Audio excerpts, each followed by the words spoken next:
Hey, this is Todd. I wanted to do a little bit of extra talk on Ravenloft. I guess you could call this a sort of addendum or a postscript on my retro read-along of the Ravenloft module.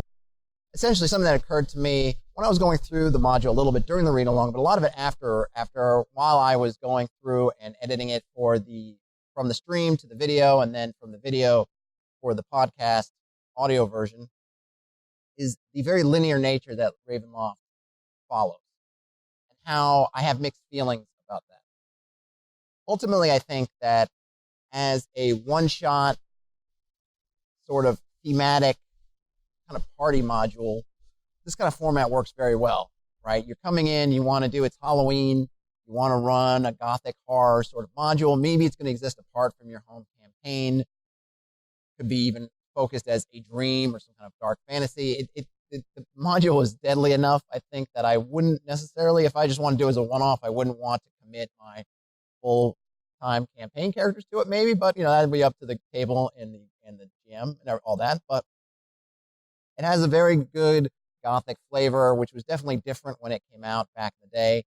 And I think it delivers on that in the D&D sense. It's not gothic in the sense that maybe Call of Cthulhu or a true horror RPG might deliver it, but as far as delivering on a gothic style of D&D, or at least gothic trappings to D&D, I think it delivers pretty well.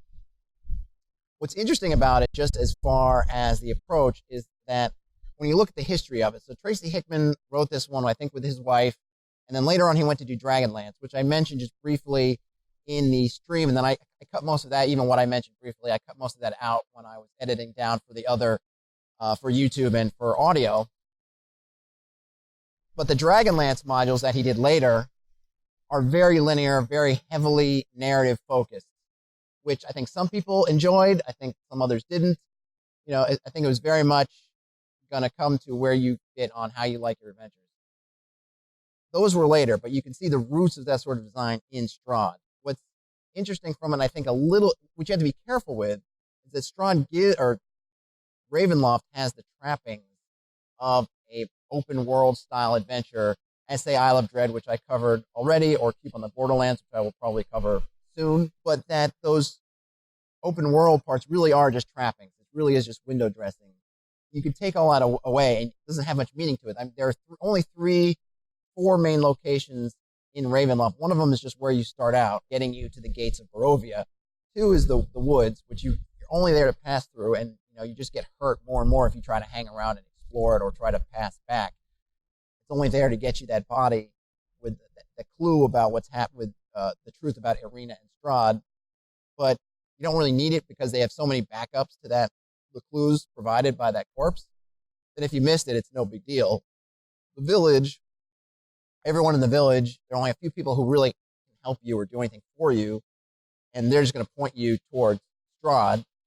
Nobody can really leave except for Irina, or nobody's going to leave except for Irina. It's not even really a safe haven, since if you hang around there, Strahd's just going to come and hunt you down and attack you during the night. And those night encounters where they're trying to break into the house and get you if you're in a house, they're very flavorful and cool, but it means it's almost impossible. I don't know how you would get a long rest in the village. Where could you go if you were going to spend multiple days in Barovia and get some relief? It's almost impossible. And then if you pick up Irina, if you talk to Ismark, you go through all that, it's really just pushing you towards Strahd. Then you get to the gypsies and they read your fortune, and then again, they're just pushing you towards Strahd. You can hit the carriage, which is just an express ride to Strahd. And then once you get to the castle, everything in the castle is designed to make it ridiculously hard or impossible to leave and just push you down towards Strahd. And that's all the set encounters in the world, even though they give you a hex map that looks like a lot of open space, and there's almost so much stuff here, but there's nothing there outside of the one encounter on the road, or 2 encounters on the road, one of them in the carriage, one of them being the gypsies. That's all there is there. The woods just have that thing, and then there's the village. Even though you may look at the module and you may open up that map and feel encouraged to explore as a GM, as a party of adventurers, there's nothing there. It's empty space.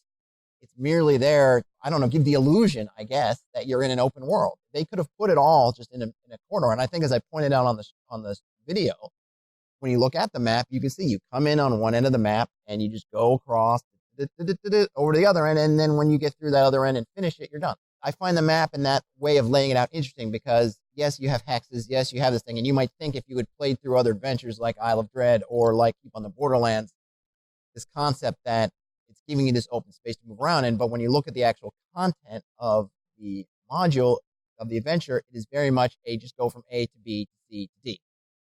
And I don't have a problem with that, right? But it seems like it could save people a lot of trouble if they simply said that on the front. Maybe if they had not put all those trappings of a hex map. Now, I didn't play through, I remember reading it back then, I owned it back then, I own it now. Didn't really play through it, so I don't know how most people interfaced with the module. But what I can say is picking it up, if I were going to run that today, either using AD&D or another OSR version of D&D, or if I was going to try to run it on the fly with, say, 5th edition or whatever else, that if I didn't read through it, I might be mistaken about what kind of adventure it is. And that leads to a bad experience at the table. If I'm the party and I look at it and I'm the DM and I pull out this map and I lay it out on the table, if that's something that I do. Some people like to keep the maps and make them explore to figure it out. Some people might lay them out. However, but you might feel like under the illusion that you have all this space to move around and discover adventures. When the reality is there's only one adventure. That's the one in front of you. Just follow that. One of the things I think you can do is when you look at the modules, you look at the ones that came out first, you kind of look at the progression, you look at which ones sold. You see that, TSR is, as they should have been, reacting to the fan base. You see what players and DMs seem to like, and you try to deliver more of that, right? So you go from modules that may be very open-ended, but that has its own issues as far as it might be difficult to run. Sometimes it's difficult to find the narrative through point that you're supposed to take, this line, that through line you're supposed to ride from here to there. You can get lost. And I think this happens a lot. You could end up on the Isle of Dread and you're into it and you got all this stuff moved around, but then you might forget, well, what are we here to do? And that can lead to its own problems. And one solution is like, okay, we're going to take that out of your hands and we're going to make sure that we beat it into your skull where you're supposed to go and what you're supposed to do. And Ravenloft does that. Everywhere you go, people are saying, go to Strahd, go to Strahd, go to Strahd.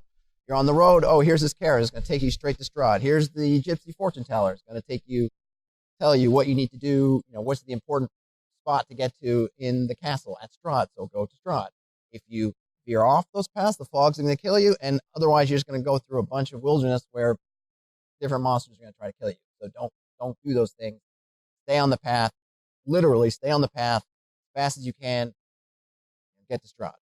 And as a one-shot, if you're going to run that for a holiday game, a Halloween game, a gothic horror type of game, great. As a basis for running a campaign or throwing that into a campaign, maybe not so great. So it's interesting, what they were going for. I'd be very curious to now go back is to go and read Curse of Strahd, which I own, but I haven't really read through. So I'm not really familiar. I am curious, and I think that they have, based on the feedback and stuff that I've read about it, that they've added a lot more meat to the bones as far as what you can do in Barovia. Because otherwise, you really are on this straight shot through without a whole lot of other things to do. There's no side quests in Ravenloft, right? If you go to the Isle of Dread also has a narrative through line of get the logs that send you to the island.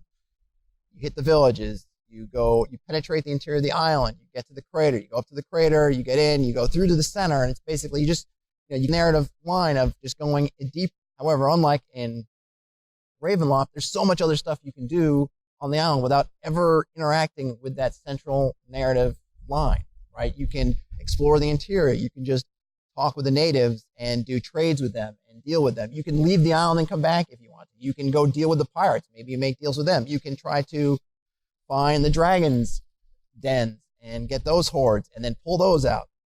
And there's a lot of meat in there as a GM for me to take any number of those elements and weave it into my own adventures so that you could have a whole campaign centered around these adventures and how they deal with exploit adventure, for a better word, inside the Isle of Dread without at all. They want to get you to Strahd. And I understand that. I think something you can ask yourself about any kind of product, if it's an adventure, whatever, is, where's the fun?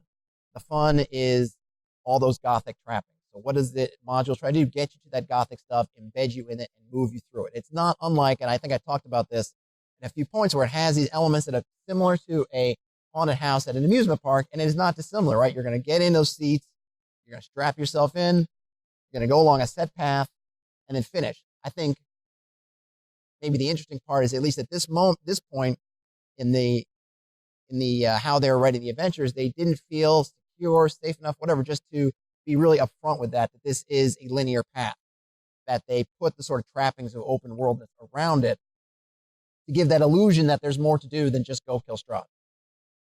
So it's interesting. I think it's maybe a mistake, and I would definitely, if you're looking at this, if you think like, ooh, I want to go play Ravenloft, just be aware of that. It is super linear. Don't get caught up in, and almost, I would say, dissuade your players from getting caught up in, like, you're going to explore Barovia, because you're really not, because there's nothing there. Just a village, Strahd's castle, and that, and you're on the same page with that, and you recognize it all together as a group, the better adventure you'll have. I wanted to talk a little bit more about it since I didn't get to do it in a read-along, so we'll call this like a little extra addendum to the read-along. But thanks for listening or watching. If you, give this a thumbs up if you like this kind of thing, and let me know. Subscribe wherever you're finding that. I have Patreon, I have Ko-Fi if you'd like to support me in those ways. But have a great rest of your day, and I will talk to you later.